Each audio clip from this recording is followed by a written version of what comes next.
أعوذ بالله من الشيطان الرجيم بسم الله. فلا اقتحم العقبة وما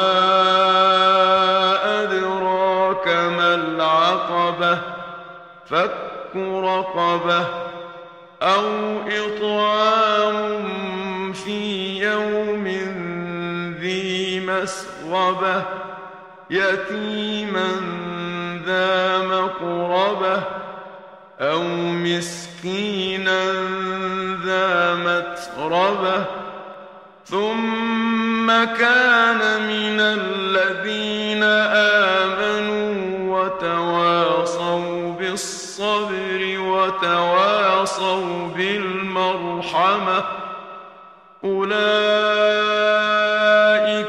أصحاب الميمنة والذين كفروا بآياتنا هم أصحاب المشأمة عليهم نار مؤصدة. الرحمن الرحيم الحمد لله رب العالمين والصلاة والسلام على سيدنا محمد وعلى آله وأصحابه أجمعين.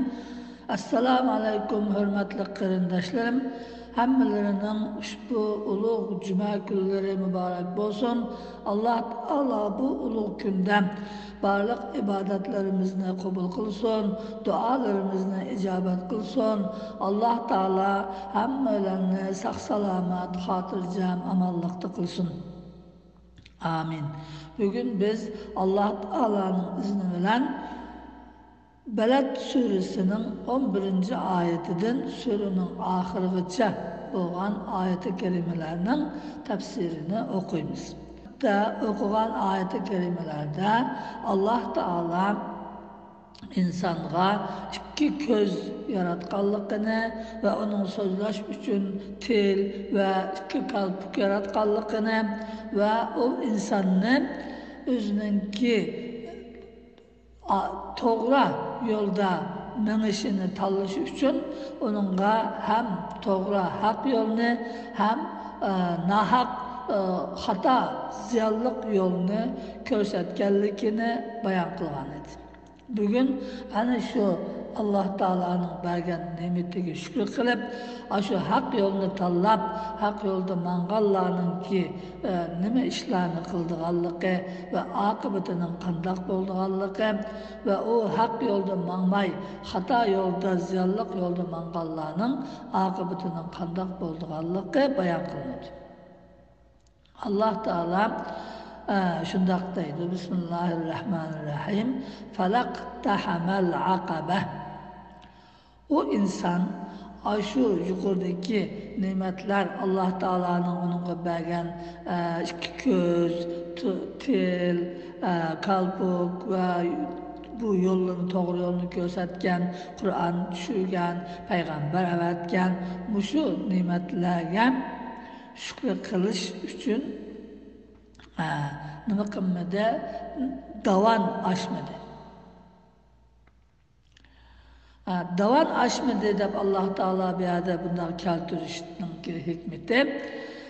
Birincisi bu insan o'zining nafsini tarbiyalab, nafsini yengib, mushu tuvanda bayon qilingan yaxshi ishlarni qilmadi degan bo'ldi.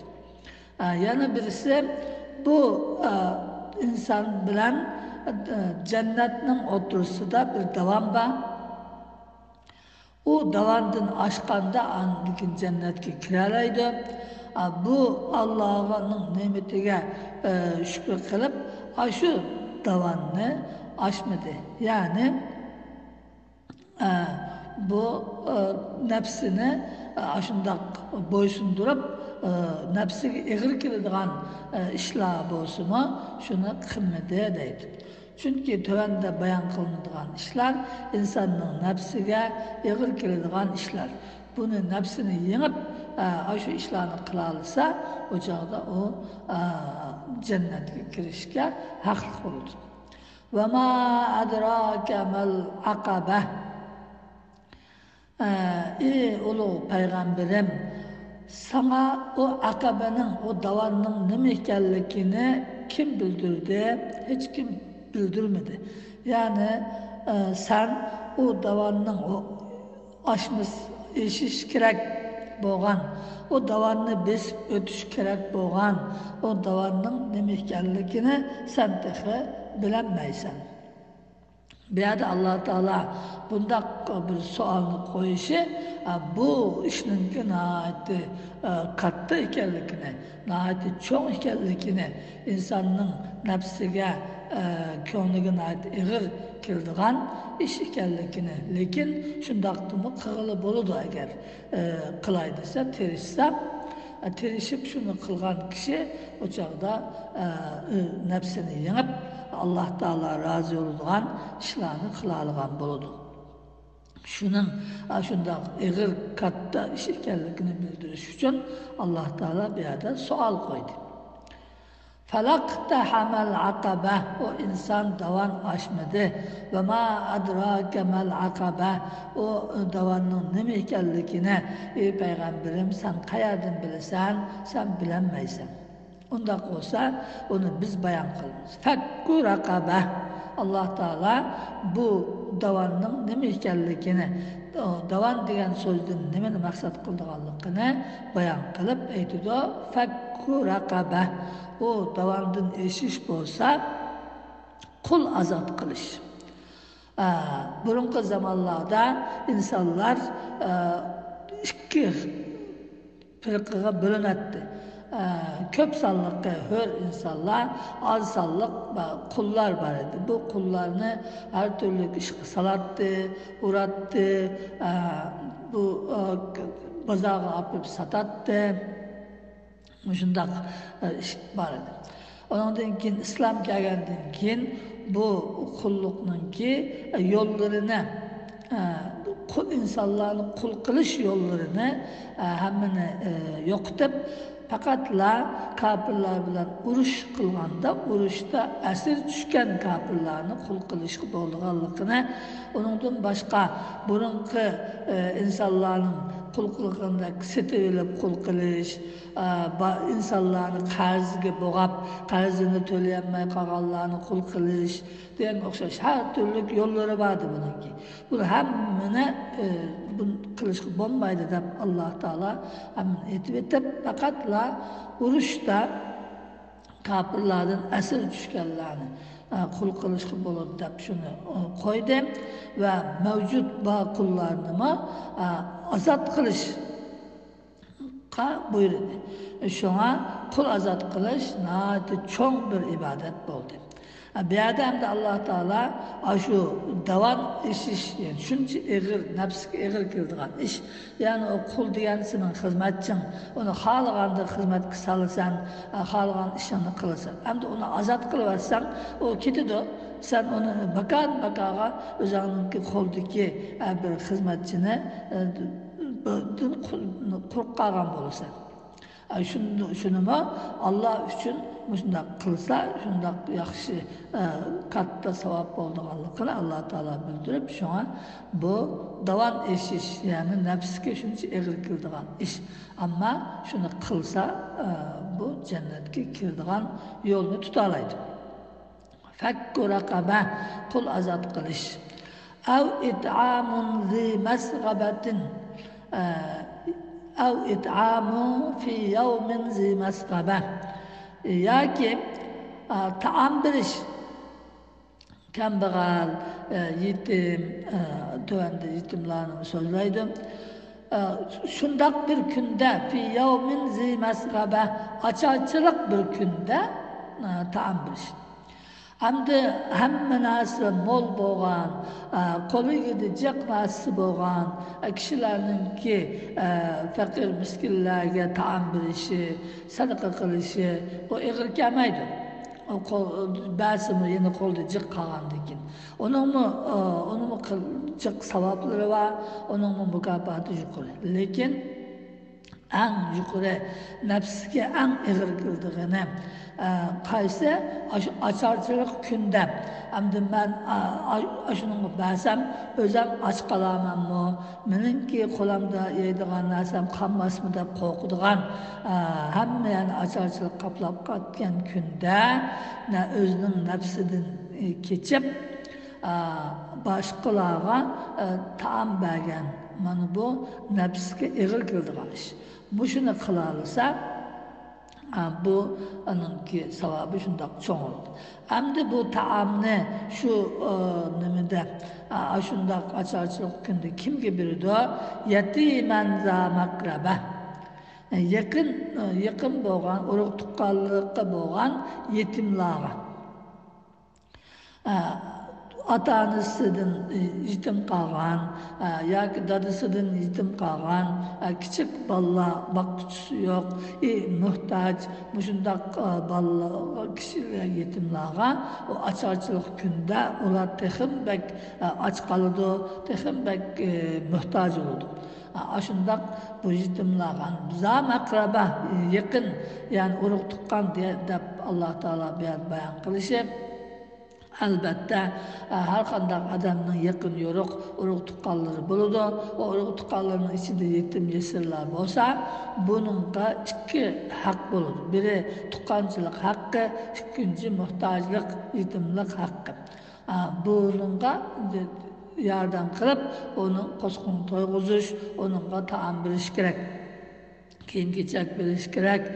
Bu yetim deganda birinchidan dadısı ya kasallik bilan yoki bir ish bilan o'lib ketgan bo'ladi.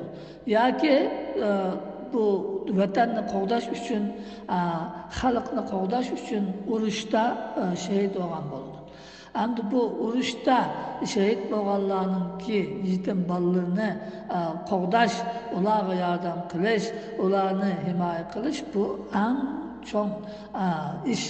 Çünkü onun dadısı biz üçün, vatan üçün, bizni hatırlayacağım yaşasın deb özünü kurban kılıp, canını kurban kılıp, şu kafirler bilan urushib kurban bo'ldi. Onun qilib qolgan yetim bolalarni bu ki aqida qolganlar nayt yaxshi himoya qilish kerak, beqish kerak, muhtoj bo'lib qolsa ehtiyojini qamdash kerak. Bu yerda Alloh taolo yetimen za makraba urug' tuqqanlardan bo'lgan yetim bo'lsa, uningga taom berish. Av miskinan za matraba yoki miskin, faqir, namrat, yeydigan narsasi yo'q, o'ltiradigan uy yo'q, za matraba to'polab ketgan, to'pig'i milinib ketgan. Ya'ni to'pidan boshqa hech qanday bir nimasi yo'q. Mushundaq ojiz, miskin faqirlarni yo'lab, shularga taom berib, kiyim berib, ehtiyojiga yordam qilish. Mana bu shu ishlar shu davan oshgan bo'ldi. Bu shu ishlarni qila olsa, o chaqda bu kishininki Alloh taoloning roziligiga erishadigan ishlarni qilgan bo'ldi. Summa kana minallazina amanu va tawasaw bis-sabri va tawasaw bil-marhama. Undan keyin bu shu yuqoridagi ishlarni qilganlar shu Alloh taologa iymon keltirganlardan bo'lsa, hamda shu yuqoridagi ish shundaq nafsga ig'ir keladigan shundaq cho'ng ish. Bu ishni qila olgan kishi agar Allohga iymon keltirgan bo'lsa, o chaqda o qilgan ishining mukofoti Alloh taoloning dargohida nihoyatda katta hisobsiz mukofotga erishadi. Hamda shu qilgan yaxshi ishlarningki mukofotiga erishishninki sharti nima?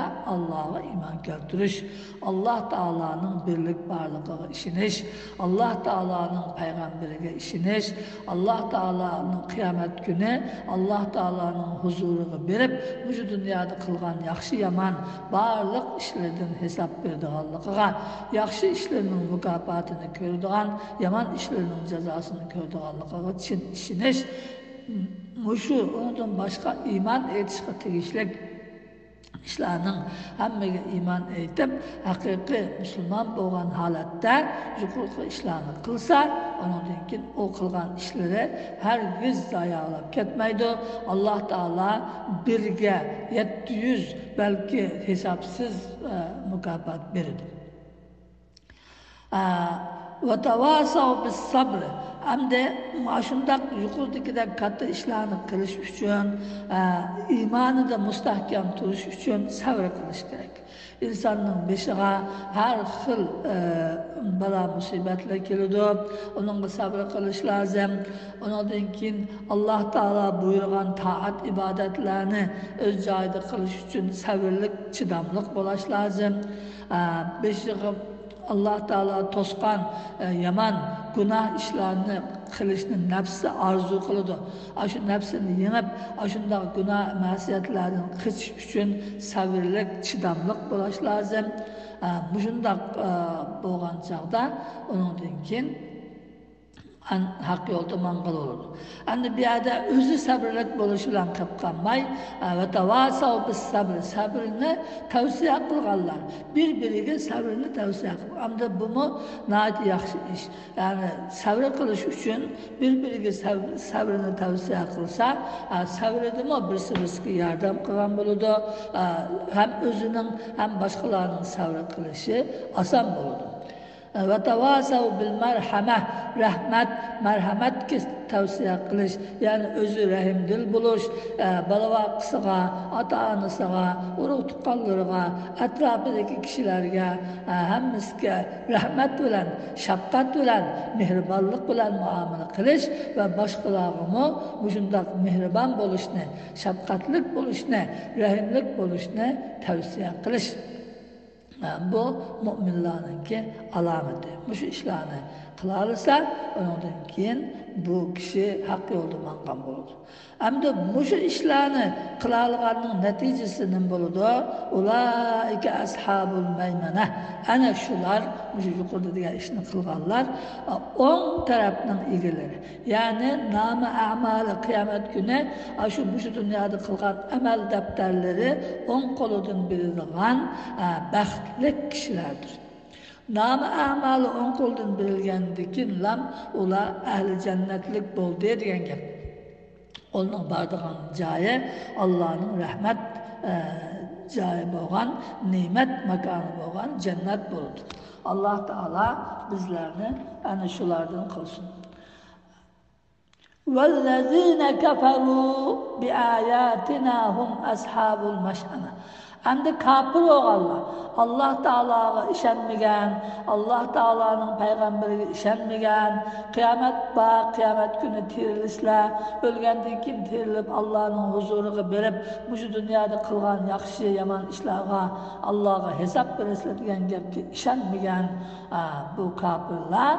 وَالَّذ۪ينَ كَفَرُوا بِآيَاتِنَا. Bizim ayetlerimizge, Kur'an'daki ayetlerge işenmegen, peygamberge işenmegen kafirler, ular bolsa hum ashabul meş'eme. Kıyamet günüsü ular meş'eme şumluqning egileri, sol tarafının egileri buludu.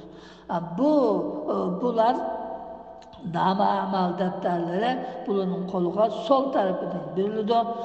Amel defteri sol taraftan birilgendiği için onun bardağın cayı dozak oldu. Aleyhim narun mu'sada. Onların üstüge bu şumluk ilgilerinin ki üstüge ot yepildi. Yani bu şumluk ilgileri olan nama amal defteri sol kolunun birilgen kafirler dozakta taşlandı. Dozakta taşlangandıkken Allah peygamber periştiler o dozakның darvazasına qattiq itiyordu. Çıkınca ola o dozaktan çıkamaydı. Onunla hiç kim yardım kılamaydı, hiç kim onun azabını yengilletmeydi.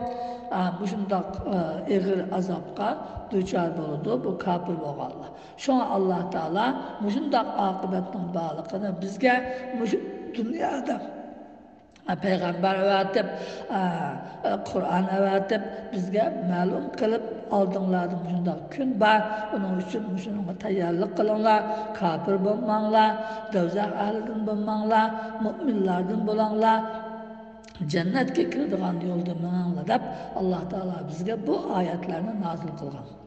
Alloh taolo bizdan shundoq Qur'oni Karimni yaxshi o'qib, yaxshi tushunib, bu haq yo'lda bizni jannatga kirgizadigan, Allohning roziligiga erishtiradigan yo'lda mang'ili nasib qilsin. Hayotimizning oxirigacha shu iymon bilan yashab, iymon bilan ketgan nasib qilsin. Alloh taolo bizlarni do'zaxga kirib ketadigan yomon ishlarni qilishdan saqlasin. Bola-vaqalarimizga insof, tavfiq, hidoyat ato qilsin. Ota-onalarimizga rahmat qilsin, hammamizni qiyomat kuni jannat ahlidan qilsin. Amin. Va oxir da'vana alhamdulillahi robbil alamin.